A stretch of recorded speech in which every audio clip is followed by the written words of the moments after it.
Hallo ihr Lieben und herzlich willkommen zu einem neuen YouTube-Video. Wie ihr seht, ich bin nicht im Stall oder sonst irgendwo, ich stehe im Wohnmobil und zwar in Arville in Belgien. Da bin ich auf einem internationalen Vielseitigkeitsturnier und heute gibt's die Geländestrecke für euch. Ich reite hier nämlich eine 2-Sterne-Kurs und habe mir gedacht, ich zeige euch auf jeden Fall die Geländestrecke. Und da habe ich mir keinen geringeren gesucht als Andrew Hoy, der gleich mit uns hier abgehen wird. Und ja, viel mehr bleibt mir eigentlich auch nicht zu sagen, außer ich wünsche euch ganz viel Spaß bei diesem Video.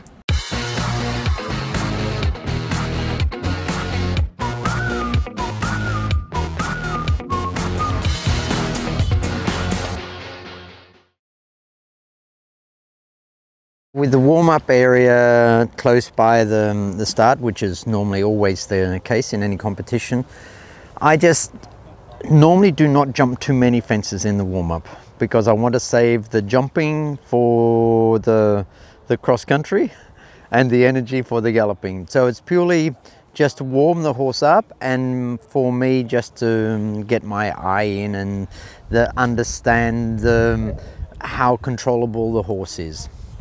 But I don't get too anxious and too worried about the warm-up if the warm-up doesn't go right.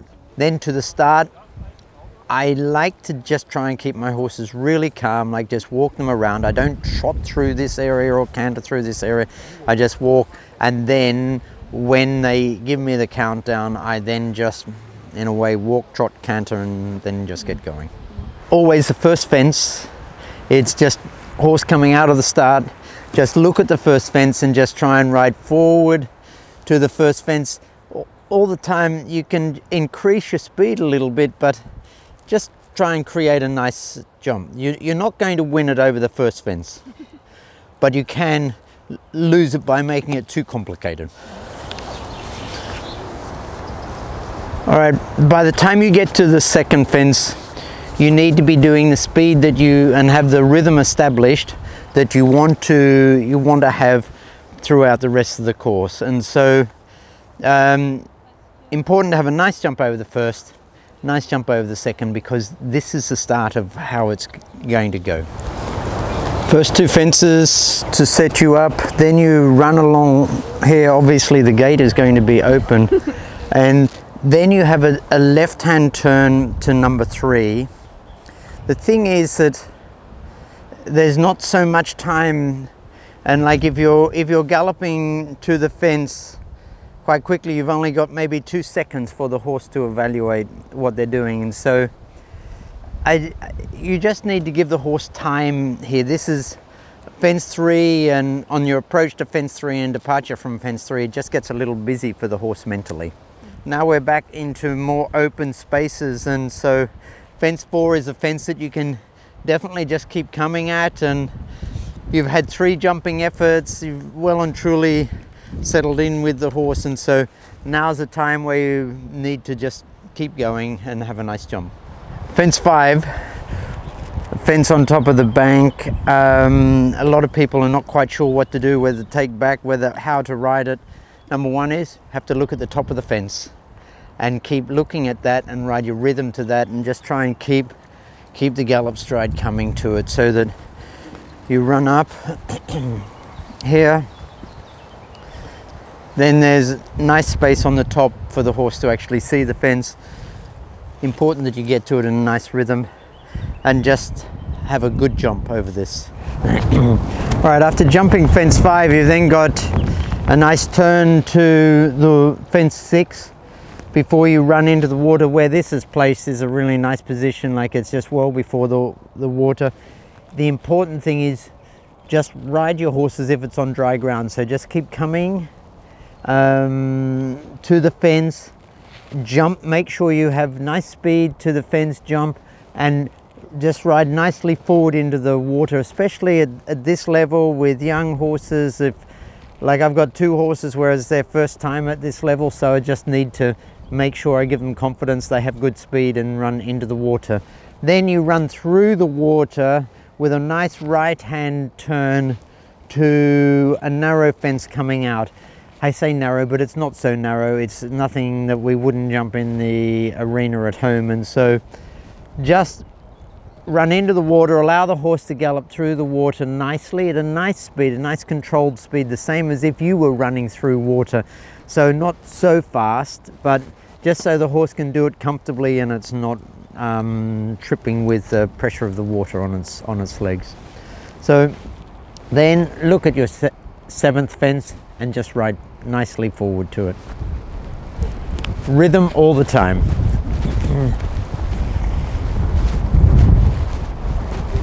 So after jumping fence 6, you come into the water. Make sure that you give your horse time to see fence 7. And like you can just ride a nice turn through here, and you've got a lot of ground where there's no water to come and just jump this fence very nicely. Fence 8 is a nice fence for the horses, I think, mentally, and to just be able to keep coming and galloping to it. It's really important that the rider looks at the fence early, feels the rhythm to the fence, and keeps coming to the fence in a nice rhythm. Don't lose a lot of time by slowing down and setting up to jump a fence like this. Fence 9 AB. You've in a way had a related fence through the water where you've horses had to focus. Then fence 8 has been an easier fence for the horse mentally and also for the rider mentally. The important thing is here, with any combination, the most important jump is your first jump. And make sure that you have a nice rhythm, nice speed to the correct takeoff spot. Only 3 things you have to do, and the rest will just flow. It's a very nice, because I've walked the course before, it's a very nice bending 4 strides around to your B element. So as a rider, this is your responsibility to get the horse here at the correct speed so that this can just flow and it just become a very simple exercise. Your responsibility to give the horse confidence, not the horse give you confidence. There is an inside line. Okay. But as I said at the first fence, you're not going to win it at the first fence, but you can lose it by having bad distance, falling off, or anything like silly like that. And it's the same with this. And for sure, is there a line there? Yes, there definitely is a line. But how much longer? To do the direct route, on the horses that I've got here,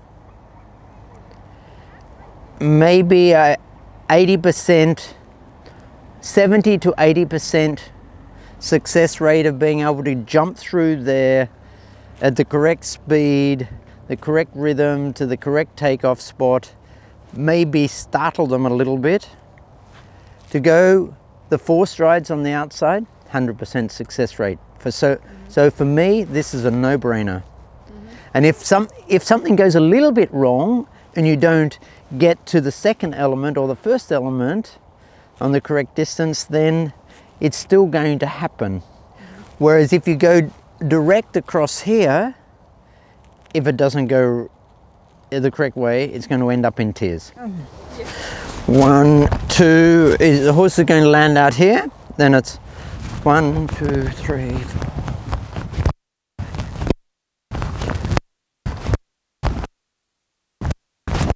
This is just a really nice 4 strides related distance to the B element. That you should not have any penalty here. Whereas if you tried to go direct across here, for sure there is a line, but for what gain? Because you can keep galloping straight to that first element, turn around, turn here, gallop directly away. You're going to take extra time to set up for element A to jump straight across here. If you get it a little bit wrong, it's going to go seriously wrong, and then you're going to be going a little bit wider here. So the time that you save, I don't believe is anything, because you have to take more time to set up, whereas you can just by going direct across here. Whereas if you're going jumping that one, the A element straight, nice 4 strides around here, horse is happy, you're happy, everything's really good. You have to feel your distance off the turn, keep galloping down to this, jump this, and then you're turning to run back through the water again. With fence 11, the horses have already got their toes wet running through the water. So this, for me, is going to ride really nicely. Make sure you have correct speed, correct rhythm to the correct takeoff spot to be able to have a really nice jump in, because it's either 6 or 7 strides, how you jump the first fence. 11 is 6 or 7 strides across to 12A, and then it's 2 strides out to 12B. So you need to be able to keep going. Important thing is jump fence 11, then look at fence 12A and ride your rhythm and your distance and the correct balance to 12A. Making sure that you just keep hold of your horse, allowing the horse to see what they have to do, and making sure that you ride to the correct takeoff spot. Over the years I've experienced myself, and I've seen so many times it happen from other riders, where they have a bad jump up here and then they end up having a stop or a run past the B element. As I said at fence 9A, the most important thing is correct rhythm, correct speed to the correct takeoff spot to the A element of any combination, and then the rest will just flow. And so you want your horse to jump up here, and then it's a very nice 2 strides on a right hand turn to the B element.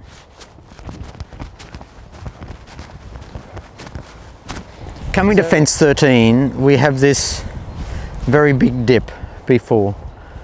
I have no idea how my horses are going to read this, so it's just important for me not to make this the emphasis, but the fence. And so making sure that I just keep coming through here, let them sort it out, keep looking. When I say let them sort it out, what do I mean? They have to view it, they have to be able to run through here. But there are actually 2 strides. If you walk from here, there's 2 strides to this fence. So even if for some reason the horse does come back to trot and is really looking, or he or she is really looking and feeling their way, you've still got 2 strides here to make sure that you jump this. This is a new experience for many horses at this level, to be able to, you had the small ditch before that you had to run through before fence 13. Now it's a much bigger one, so you've got to keep your horse coming forward to this, but just allow the horse to view it and make a judgment. But you've got to be confident and say, come, this is absolutely fine, because we run through here, up, we turn around the log and brush at the top, we turn left around that to head to fence 14. If it's bright sunshine, this fence, it's going to be all quite dark here because of the canopy of trees above. So just coming around here, you're just running past this fence. You just have to make sure that you give your horse time to focus on this fence, and don't just think, oh, this is quite a small narrow fence, it'll jump fine. Yeah. You could easily run a little wide and end up running past it, and you'd have the silliest 20 penalties that you could imagine. Here's a fence that you have to now just keep coming to, galloping to. It's a nice big fence. The horses will definitely look at it because of the size of it, but you should have a fantastic jump over this. If you have difficulty turning for whatever reason, make sure that you get your horse back in time before the turn. Don't try and control the speed around the turn, because it's so important that you give the horse good experiences. And I'm all the time saying this, because it doesn't matter what level you're riding at.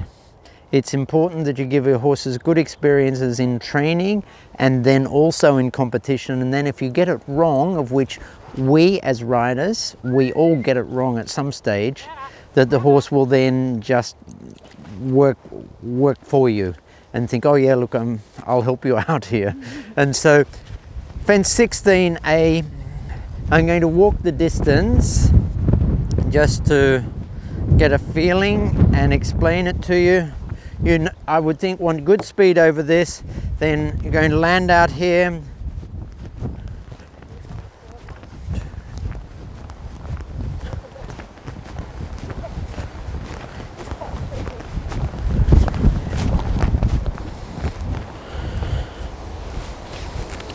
It's a very open 5. And when I say a very open 5, like to come down to this in 5, you need a good speed over the barrels. And if you have a deep distance to well, not such a great job, make sure you take hold and that you don't try and push for the 5, because pushing for the 5 will go seriously wrong, because you'll end up too far away from the fence.